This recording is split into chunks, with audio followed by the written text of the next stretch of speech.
Bom dia, meus queridos. Estamos iniciando mais uma semana, graças a Deus. E estamos terminando mais um ano letivo. Gostaria de parabenizar cada um que chegou até aqui, cada guerreiro que, apesar do desafio enorme que enfrentaram esse ano, né?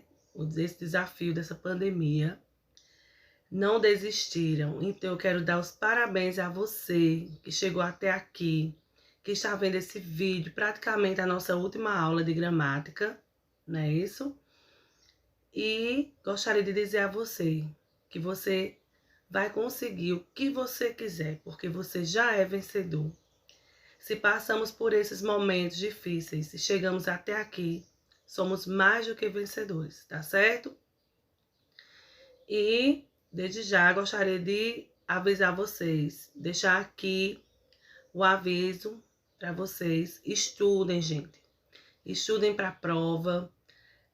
Próxima aula já vai ser nossa avaliação, tá bom? Olhem direitinho o calendário, porque houve algumas alterações com relação ao dia das aulas, certo? O dia das avaliações. Então, prestem atenção aí. Com certeza a Edna já deixou com vocês, né, o roteiro. Observem o que vai cair na avaliação, estudem, tá certo? E vamos hoje, não conseguimos concluir todo o livro, ficou faltando pouquinha coisa mesmo. Hoje nós vamos trabalhar com o livro Língua Portuguesa. Aí, na página do livro Língua Portuguesa, 298 e 299, vem trazendo aí para vocês casos mais específicos de acentuação, trabalhando a questão de algumas regras de acentuação quando houver hiatos, certo? Quando houver o verbo ter e o verbo vir, os ditongos e também outras regrinhas aí de acentuação. Gente, essa parte é algo bem específico. Essa questão aqui de escrita em foco é uma questão que você vai ler aí, tá certo? As regrinhas de acentuação e vai responder duas páginas, certo? 10 questões de múltipla escolha. Então, façam aí essa atividade. Vocês vão ler aí as regrinhas. Não adianta eu ficar aqui explicando, lendo tudo que já está no livro, falando sobre essas regras. Até porque a gente precisa dar continuidade ao nosso conteúdo de hoje. Hoje vamos trabalhar um conteúdo novo, tá certo? Então, aí, ó, deixo para vocês a página. Primeira atividade que eu vou deixar hoje, nós vamos fazer duas atividades. Uma sobre regrinhas de escrita, certo? A escrita em foco. E a outra, nós vamos trabalhar com verbos, que é um assunto novo. Não vai cair na prova, mas precisamos dar uma olhadinha, porque é o último assunto da nossa gramática aí do livro. Então, eu vou deixar vocês bem... Não se preocupem, que vocês não perderam conteúdo de gramática, tá certo? Deu pra gente ver tudo. Então, vamos lá. Vocês vão fazer aí a página 300 e 301. 10 questões de múltipla escolha, tá bom? Em seguida, você vai para a página 315. Antes de você ir para a página 315, você vai observar aqui que eu vou explicar nos slides, através dos slides, os verbos, certo? O que é um verbo? Vamos trabalhar com algumas características do verbo. Não vamos ver tudo hoje, porque você sabe que o verbo é uma classe gramatical que tem muitas características, muitas especificidades. Então, não vamos no GT hoje, tá certo? Em muitas. Vamos trabalhar hoje o verbo, a noção de verbo, os modos do verbo, tá certo? Formas nominais do verbo e a conjugação verbal. Então, fiquem ligadinhos aí, que a gente vai trabalhar essa questão aí. Então, gente, verbo. O que é verbo? O que são verbos, aliás, certo? Então, vamos ver aí verbos. Eu tenho certeza que vocês já viram, já têm noção do que seja um verbo, tá certo? Vamos lá. Verbo é uma palavra que indica ação, estado ou fenômeno naturais, situando-os no tempo. Então, é aquela palavrinha, gente, que indica uma ação, certo?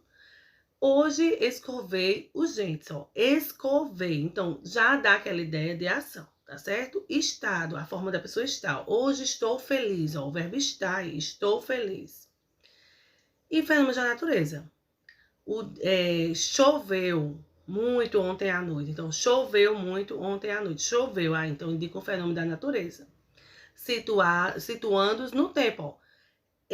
Hoje escovei, gente, ó. Escovei, passado, tá certo? Então, choveu também no passado. Então, ele situa, certo? Essa ação, ou esse fenômeno natural, ou até mesmo estado, são situados no tempo, tá certo? Então, essa palavrinha aí. Por favor, não venham me chegar no 8º ano sem saber o que é verbo, certo? Eu já vi casos de um aluno chegar no 8º ano e, professora, eu não consigo identificar o verbo em determinado texto. E é sério isso, viu, gente? Por quê? Porque o verbo vai ser a base de muito conteúdo que você vai ver daqui para frente. Então, é necessário que você compreenda esse assunto, tá bom? Hoje nós vamos ver número. Então, o verbo, ele flexiona, é uma palavra variável, tá certo? Ele flexiona em número e em pessoa. Quais são essa flexão? São duas flexões, certo? O verbo apresenta duas flexões, no singular e no plural. Vendo, ó, singular. Venderam, plural, tá certo? E essas flexões, elas concordam com as pessoas do discurso. Olha, primeira pessoa, segunda pessoa e terceira pessoa. Temos primeira pessoa, segunda e terceira do singular, primeira, segunda e terceira pessoa do plural. Então, aqui, ó, é aquela que fala eu, certo? Segunda pessoa é aquela com quem se fala tu. Terceira pessoa é aquela de quem se fala ele vende, eles vendem. Nós vimos mais ou menos isso aí quando trabalhamos com a questão dos pronomes pessoais do caso reto, não foi isso? Notem que número e pessoa estão interligados, ó. Então, eu pago, eles venderam. Então vamos lá. Falando em conjugações, nós vamos ver a conjugação. O verbo apresenta 3 tipos de conjugações. Primeira conjugação, segunda e terceira conjugação. Como identificar que esse verbo é de primeira, de segunda ou terceira conjugação? Os verbos terminados em AR são verbos de primeira conjugação.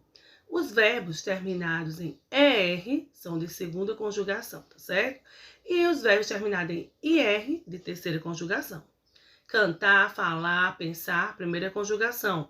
Vender, ler, saber, correr, segunda conjugação. Partir, dormir, pedir, terceira conjugação. Então, aqui os modos verbais. Os modos verbais indicam diferentes maneiras de um fato ser expresso. É dividido em modo indicativo, modo subjuntivo e o modo imperativo, aliás. Modo indicativo indica um fato certo, tá bom, gente? Então, quando falar indicativo, modo indicativo verbal, é aquele verbo que expressa uma certeza. Então, certeza, indicativo, indica certeza. Modo subjuntivo, olha o nomezinho, ó, subjuntivo, indica um fato duvidoso, hipotético, ó, espero que ele volte cedo, certo? Ou seja, certo? Há aquela hipótese, não há uma certeza quando esse verbo é expresso. E o modo imperativo já diz tudo, né, gente? Imperativo, imperador. Então, é aquele verbo que ele indica ordem, proibição, pedido, conselho. Fique aqui, ó, fique aqui. Não entre na sala, ó, não entre, tá certo? E depois vocês vão ver essa questão do modo imperativo detalhadamente. Então, vamos lá. Tempos verbais. Sabemos que o verbo, ele apresenta, tá bom, gente? Os tempos verbais. Cada modo, certo? Cada modo desse que vimos aqui apresenta seus tempos verbais, tá bom? Então, o modo indicativo, ele tem seus tempos verbais. O modo imperativo também e o modo subjuntivo. O modo indicativo, ele se divide em presente, pretérito e pretérito imperfeito, pretérito mais que perfeito e futuro. Eu não vou me deter a essa explicação, tá certo? Dos tempos verbais, dos tempos verbais. Porque nós vamos ver só de forma... Hoje nós vamos ver essa questão dos tempos verbais de forma bem resumida. Então, vamos lá, gente. Cada modo aí, eu quero que apenas você veja isso, que cada modo apresenta o seu tempo, tá certo? E nós sabemos que, no geral, o presente indica o quê? Uma ação realizada no momento que você fala, certo? O pretérito, uma ação que já foi realizada, tá bom? E o futuro, uma ação que será realizada, tá? Outra característica, outro assunto que vamos ver sobre os verbos aqui hoje na aula são as formas nominais do verbo.